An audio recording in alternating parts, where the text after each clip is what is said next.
Джексен Васильевичтің сөзі бар ғой, егер қазір жасап жатқан ісің 10 жылдан кейін $100 миллион алып келмесем, ол затпен айналысып керек емес деп ше. Мен сол затты, короче, 3 апта бұрын ойладым да, 2 аптаға қатты депрессияға кіріп кеттім. Подожди, это теперь ты типа подумаешь о чем-то, и завтра будет тебе $100 миллионов. Не так же? Ты Ну просто да, я. зрение смыслов просто набирай. Если ты стоишь на одном месте, понимаешь то, что ничего не двигается, то есть да, это уже звоночек двигается. Да?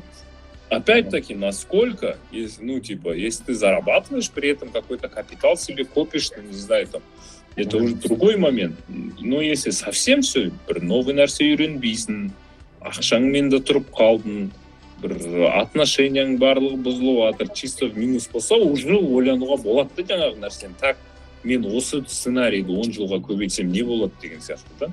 Это не так, то, что мен ертең бір гениальное что-то придумаешь, что 100 миллионов. Нет, я же вчера Цукербергтің сөзін салдым ғой. Проекты начинаются просто так, и потом из них уже выходит какая-то